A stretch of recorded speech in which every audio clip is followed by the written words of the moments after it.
Sir ഇപ്പോൾ വളരെ കുട്ടിക്കാലത്ത് രാഷ്ട്രീയത്തിലേക്ക് വന്നൊരു വ്യക്തിയാണ്. ഇന്നത്തെ ഇപ്പോൾ യുവതലമുറയിൽ ഇപ്പോൾ രാഷ്ട്രീയക്കാർ നിരവധി എല്ലാ രാഷ്ട്രീയ പാർട്ടിയിലും ഒത്തിരി യുവാക്കൾ കടന്നു വരുന്നുണ്ട്. പക്ഷേ പലപ്പോഴും പബ്ലിസിറ്റിക്ക് വേണ്ടിയിട്ടും ഇല്ലെങ്കിൽ അധികാരത്തിന് വേണ്ടിയിട്ടുള്ള ഒരു മാർഗമായി അവർ രാഷ്ട്രീയത്തെ കാണുന്നു എന്ന്, ഇല്ലെങ്കിൽ സാറിൻ്റെ ആ കാലഘട്ടത്തിലുള്ള ഒരു രാഷ്ട്രീയ പ്രവർത്തനം ഇപ്പോഴത്തെ തമ്മിലുള്ളൊരു വ്യത്യാസം എന്താണ് സാറിന് ഫീൽ ചെയ്യുന്നത്? കാലത്തിനൊത്ത് നാട് മാറും എന്നൊരു പഴമൊഴിയുണ്ട്. ഇന്നത്തെ നാടെന്ന് പറയുന്നത് ആർഭാടം, പൊങ്ങച്ചം, ജനങ്ങളുടെ മുമ്പിലുള്ള പ്രശസ്തി, ഇതൊക്കെ കിടേണ്ടതാണ്. ഇതൊക്കെ ആശ്രയിച്ചാണ് ഈ ചോദ്യത്തിന് മറുപടി വരുന്നത്. അതിൽ പ്രധാനപ്പെട്ട ഒന്ന്, ഞാൻ 3 തവണ മന്ത്രിയായിരുന്നു, നിയമസഭ കുറേ കാലമായി. ഞാൻ ഒരാൾക്കെതിരായി അഴിമതി ആരോപിച്ച് നിയമസഭയിൽ സംസാരിച്ചിട്ടേയില്ല. ഞാൻ മന്ത്രിയായപ്പോഴും ഒരാൾക്കും അഴിമതിയോടെയല്ല ഒരവസരവും ഞാൻ ഉണ്ടാക്കിയിട്ടില്ല. അത് വ്യക്തിപരമാണ്. രാഷ്ട്രീയ പ്രവർത്തകരിൽ ഇപ്പോഴും പറയാം, തെറ്റ് ചെയ്യുന്നവർ കൈവല്ലെണ്ണാവുന്നവരോ അപൂർവ ആളുകളാണ്. ബഹുഭൂരിപക്ഷം പാർട്ടി പ്രവർത്തകരും പാർട്ടിക്ക് വേണ്ടി പൂർണ്ണ വിശ്വാസത്തോടെ പട്ടിണി കടന്ന് കഷ്ടപ്പെട്ട് രക്തമൊഴുക്കി പ്രവർത്തിക്കുന്നവരാണ്.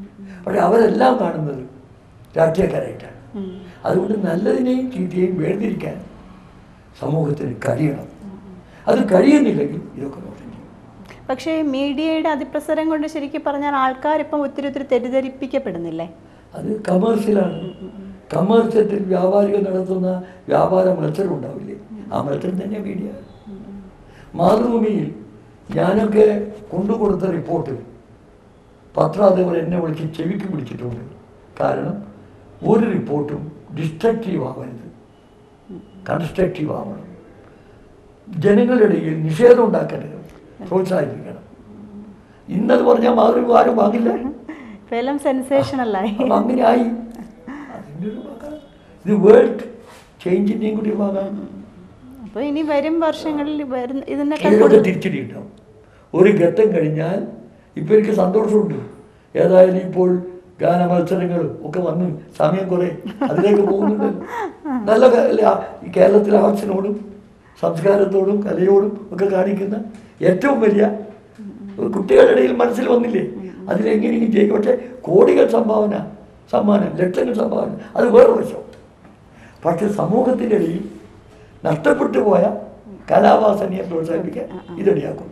അത് മറ്റൊരു വശമാണ് മറ്റത്.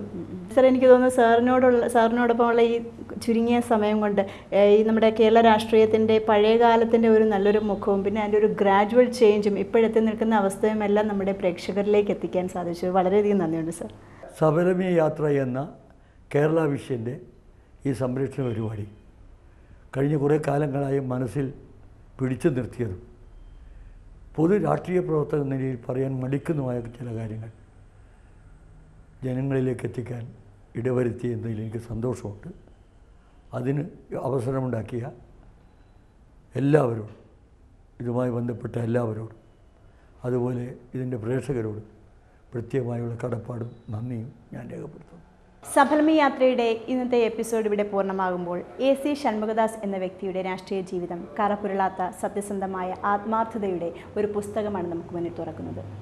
ഒരു പൊതുപ്രവർത്തകൻ സമൂഹത്തോട് ഏത് രീതിയിലായിരിക്കണം പ്രവർത്തിക്കേണ്ടത് എന്നതിനുള്ള ഒരു മാതൃകയാണ്, ഒരു ഉത്തരമാണ് ഈ പുസ്തകത്തിലൂടെ നമുക്ക് കിട്ടുന്നത്.